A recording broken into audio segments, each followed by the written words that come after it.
ఆంధ్రప్రదేశ్లో గత 5 సంవత్సరాలు అంటే వైసీపీ జగన్మోహన్ రెడ్డి సర్కార్ చేపట్టినప్పటి నుంచి 57 నెలలుగా ఆల్ ఇండియా సర్వీసెస్లో ఉన్నటువంటి ఐఏఎస్ ఐపీఎస్ అధికారుల మీద విపరీతమైన విమర్శలు ఉన్నాయి. అసలు వీళ్ళు ఆల్ ఇండియా సర్వీస్ అధికారులైనా, ఐఏఎస్లు ఐపీఎస్లు వాళ్ళకి చెప్పి రూల్ ఆఫ్ లా పాటిస్తున్నారా లేదా మార్గదర్శకాలను పాటిస్తున్నారా? అసలు వాళ్ళు ట్రైనింగ్లో ఏం నేర్చుకున్నారు, ఎందుకు ఇలా వ్యవహరిస్తున్నారు అన్న విషయం మీద చాలా చాలా చాలా సీరియస్ విమర్శలు ఉన్నాయి. అసలు ఎస్ బాస్ అనటం, లేకపోతే వారికి సంబంధించిన కోడ్ ఆఫ్ కాండక్ట్ ఫాలో కాకపోవడం, మార్గదర్శకాలు పాటించకపోవడం, ఇన్ని రకాల విమర్శలు కేవలం ఈ ఆల్ ఇండియా సర్వీసెస్లో ఉన్నటువంటి అధికారులపై విపరీతంగా ఉన్నాయి. అంతెందుకు అనేక సందర్భాల్లో కోర్టులే నేరుగా వీళ్ళందరినీ పిలిపించి అసలు మీరు సెక్షన్లు తెలుసా, మీకు సెక్షన్లు పెట్టడం వచ్చా, మీకు చదవండి మా ముందు అని చెప్పి నేరుగా వాళ్ళని కోర్టులకు పిలిపించి మందలించి అసలు మీరు ఎందుకు ఇట్లా మార్గదర్శకాలు పాటించడం లేదు, దేనికి ఏ సెక్షన్ పెట్టాలో తెలియటం లేదా, ఒకసారి మా కళ్ళ ముందు ఈ సెక్షన్ చదవండి అని చెప్పిన సందర్భాలు కోకొల్లలు.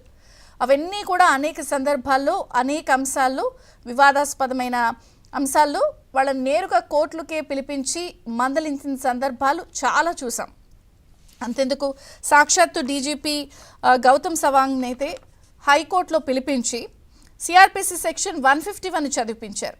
అసలు మీకు ఇది వచ్చా, చదవండి అని. అలాగే అనేక సందర్భాల్లో కోర్టు నేరుగా కూడా ఈ అధికారులందరినీ మందలించింది. అసలు మీరు ఇలా ఎందుకు వ్యవహరిస్తున్నారు, ఇది కరెక్ట్ కాదు, పక్షపాత ధోరణి వద్దు అని. అంటే పూర్తి స్థాయిలో ఆల్ ఇండియా సర్వీసెస్కి సంబంధించిన ఐఏఎస్లు ఐపీఎస్లు అందరూ ఇలాగే ఉన్నారని చెప్పటం లేదు. కొంతమంది మాత్రం అసలు చాలా బాహాటంగా మరి ఇవన్నీ మర్చిపోయారో ఏమో, కొంతమంది మాత్రం అసలు బయటపడిపోయిన సందర్భం కూడా ఉంది. అసలు వాళ్ళు పోలీసులుగా వ్యవహరిస్తున్నారా లేకపోతే అధికార పార్టీకి సంబంధించి సైన్యంలో వ్యవహరిస్తున్నారన్న విమర్శలు చాలా తీవ్ర స్థాయిలో వినిపించాయి. అయితే ఇంత జరుగుతోంది, ఆ మధ్య ఓటర్ల జాబితా సవరణకి సంబంధించి నమోదు ఈ తతంగం అంతా జరుగుతున్నప్పుడు అనేక సందర్భాల్లో కూడా అవకతవకలు జరిగాయి, నేరుగా అధికారుల పాత్ర ఉంది అందులో అని సీరియస్గా రుజువులు కూడా లభించే నేపథ్యంలో తిరుపతి ఉప ఎన్నికలకి సంబంధించి అప్పుడు ఉప ఎన్నికల అక్రమాల్లో ఐఏఎస్ అధికారి గిరీష్ అని, డిప్యూటీ కమిషనర్ చంద్రమౌళీశ్వర్ రెడ్డిని అయితే చర్యలు తీసుకున్నారు. వాళ్ళు నిజంగా మూల్యం చెల్లించుకున్నారు. ఇంత తతంగం జరిగిన తర్వాత కూడా సామాన్యంగా రేపటి జరగబోయే ఎలక్షన్స్లో అధికారులు జాగ్రత్త పడతారు. అంటే మనమే చాలా సీరియస్గా చర్యలు ఉంటాయి, కాస్త జాగ్రత్తగా ఉండాలి, మనము ఏకపక్షంగా వ్యవహరిస్తే రేపు ప్రభుత్వం మారితే మనకి చాలా ఇబ్బంది ఉంటుంది అన్న విషయాన్ని గమనించాలి. కానీ మరి జరుగుతుందా అంటే లేదు అని చెప్పడంలో ఎటువంటి మొహమాటం లేదు. తాజాగా ఈ వ్యవహారం విషయంలో రేపు ఎలక్షన్స్ వస్తున్నాయి. ఇప్పటికే అధికారుల బదిలీల ప్రక్రియ చాలా వేగంగా జరిగింది. కానీ ఇక్కడ ఒక విషయాన్ని గమనించాలి.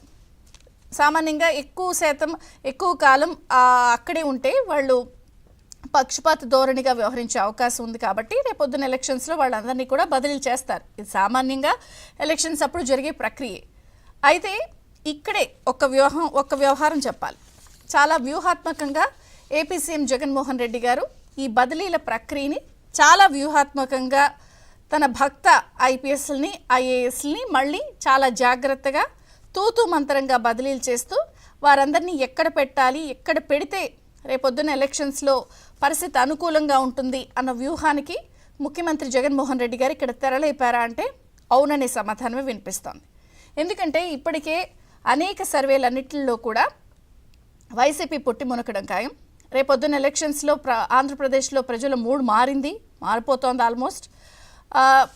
అసెంబ్లీ ఎన్నికల ఫలితాలు కానీ పార్లమెంట్ ఎన్నికల ఫలితాలు కానీ పూర్తి స్థాయిలో వైసీపీ వాషౌట్ అయిపోతుంది అని సర్వేలు వస్తున్న నేపథ్యంలో వివిధ సామాజిక వర్గాలు, వివిధ వర్గాలు, ప్రభుత్వంలో ఉన్నటువంటి అనుబంధ వర్గాలు, ఉద్యోగస్తులు అందరూ కూడా ప్రభుత్వ వైఫల్యాల విషయంలో లేదా ప్రభుత్వం తమకు చెప్పి ఎంత హ్యాండ్ ఇచ్చి మోసం చేసిన అంశాలన్నిటి విషయాల్లో కూడా వ్యతిరేకత వ్యక్తమవుతోంది.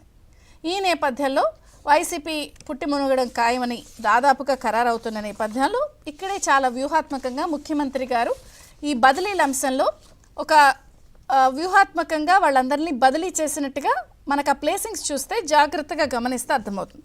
ఎట్లా అనేది కొన్ని నేను చెప్తాను. గతంలో చంద్రబాబు నాయుడుని అరెస్ట్ చేసినటువంటి కొల్లి రఘురామరెడ్డిని విజిలెన్స్ డీజీగా పోస్ట్ ఇచ్చారు ఆయనకి, అంటే అక్కడికి నియామకం చేశారు. అలాగే మాజీ మంత్రి నారాయణ, ఆయన మొన్న మధ్య కూడా మనం వార్తల్లో చూసాం, తాడేపల్లి నుంచి ఫోన్ వచ్చింది, ఆయన వైసీపీలోకి రావాలి, పోటీ చేయాలని. ఆయన తిరస్కరించడం జరిగింది. ఆ తర్వాత ఏదో కారణంతో ఆయనకు సంబంధించిన సంస్థల్లో లేకపోతే నివాసాల్లో సోదాలు జరగడం మనం చూసాం. అయితే నారాయణ ఇంట్లో సోదాలు చేసినటువంటి ఎస్పీ రిషాంత్ రెడ్డికి ఐజీ ర్యాంక్ ఆర్ఎస్టీఎఫ్ పోస్ట్ని కట్టబెట్టారు.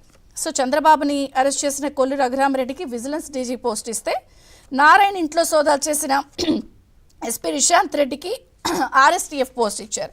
అలాగే ఇంకొక కాంట్రవర్షియల్ అధికారి ఉన్నారు, ఎస్పీ పరమేశ్వర్ రెడ్డి. ఈయన్ని ఒంగోలు అక్కడి నుంచి ఎంపీ చెవిరెడ్డి భాస్కర్ రెడ్డికి అభ్యర్థిగా పోటీ చేయించాలని అనుకుంటున్నారు. ఇప్పటికే ఒంగోలులో బాలినేని వర్గం వీళ్ళందరూ కూడా జగన్ నిర్ణయాలకి వ్యతిరేకత వ్యక్తం చేస్తున్నారు, కుదరదంటున్నారు, చెవిరెడ్డిని ఓడిస్తామని చెప్తున్నారు. ఈ నేపథ్యంలో వైసీపీ నుంచి ఎంపీ అభ్యర్థిగా చెవిరెడ్డిని గెలిపించేందుకు వ్యూహాత్మకంగా ఒంగోలుకు ఎస్పీ పరమేశ్వర్ రెడ్డిని అక్కడికి పంపించారన్నది ఒక విమర్శ ఉంది. అలాగే కడప జిల్లాలో ఈసారి సొంత చెల్లెళ్ళు వ్యతిరేక వ్యక్తం చేస్తున్నారు. పులివెందల్లో కూడా ఆయన పరిస్థితి అంత బాగాలేదని చెప్తున్నారు. సొంత జిల్లాలో కూడా ప్రజల్లో మార్పు వచ్చిన నేపథ్యంలో కడప జిల్లాలో వివేక హత్య కేసులో విచారిస్తున్న ఎస్పీ అన్బురాజన్ను, ఈయనైతే అసలు ఎంత కాంట్రవర్సీ అంటే సిబిఐ అధికారులపైనే కిడ్నాప్ కేసులు నమోదు చేసినటువంటి అంశం ఉంది ఆయనపై. సో ఆయన అనంతపురం ఎస్పీగా వేశారు. సో అనంతపురంలో కూడా ఈసారి ఫలితాలు వైసీపీకి అనుకూలంగా రావు అని చెప్పి సర్వేలు చెప్తున్న నేపథ్యంలో ఆయన అనంతపురానికి పంపించారు. అలాగే విపరీతమైన విశ్వాసాన్ని కొంతమంది అధికారులు, భక్త ఐపీఎస్లు అంటాం కదా, వాళ్ళు వ్యక్తం చేసిన వరుసలో డీసీపీ ఆనంద్ రెడ్డి కూడా ఉంటారు అన్న ఒక చర్చ ఉంది. సో ఆయన్ని ఇంటెలిజెన్స్కి పంపించారు. మరి రేపొద్దున ఎలక్షన్స్లో ఇంటెలిజెన్స్ అనేది చాలా ముఖ్యమైన పాత్ర పోషిస్తుంది కాబట్టి ఎవరెవరు ఎలా ఉంది, వాళ్ళ మనసు ఏంటి, వాళ్ళు ఏమనుకుంటున్నారు, ఎలా వ్యతిరేకంగా పనిచేసే అవకాశాలు ఉంటాయి అనేది పూర్తి స్థాయిలో తెలుస్తుంది. కాబట్టి డీసీపీ ఆనంద్ రెడ్డిని ఇంటెలిజెన్స్కి పంపించారు. ఎందుకు? ఉద్యోగులకి ఇప్పటికే వ్యతిరేకంగా ఉన్న నేపథ్యంలో ఉద్యోగులను గుప్పెట్లో పెట్టుకునే స్కెచ్ అనేది ఒక చర్చ ఉంది. అలాగే చంద్రబాబు నాయుడిని కుప్పంలో ఆయన నియోజకవర్గంలోనే అడ్డగించిన పోలీసులు కొంతమంది ఉన్నారు. వారికి నజరానుగా ఎవరైతే ఎస్పీ రిషాంత్ రెడ్డి ఉన్నారో ఆయన ఎర్రచందనం టాస్క్ ఫోర్స్కి బదిలీ చేశారు. దీనికి ఒక కారణం ఉందన్నది ఒక విమర్శ. రేపటి ఎన్నికల్లో సీమ జిల్లాల్లో అంటే రాయలసీమలో కూడా ఈసారి వ్యతిరేక పవనాలు వైసీపీకి వీస్తున్న నేపథ్యంలో అక్కడ టీడీపీ నాయకుల్ని కట్టడి చేసే వ్యూహంలో భాగంగానే ఎస్పీ రిషాంత్ రెడ్డిని ఎర్రచందనం టాస్క్ ఫోర్స్కి పంపించారన్నది ఒక చర్చ. అంటే ఓవరాల్గా 104 మంది డిఎస్పీలను బదిలీలు చేస్తే అందులో తమ వారికి సంబంధించి 42 సబ్ డివిజన్స్లో వీళ్ళని కూర్చోబెట్టారు. ఎందుకు?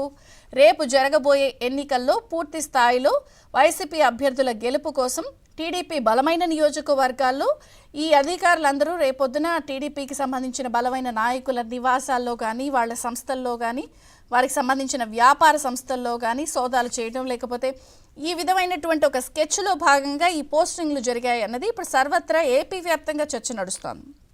అంటే 57 నెలలుగా తమకు పూర్తి స్థాయిలో విశ్వాసం చూపించినటువంటి అధికారులందరినీ కూడా బదిలీ చేసినట్టుగానే ఉంది.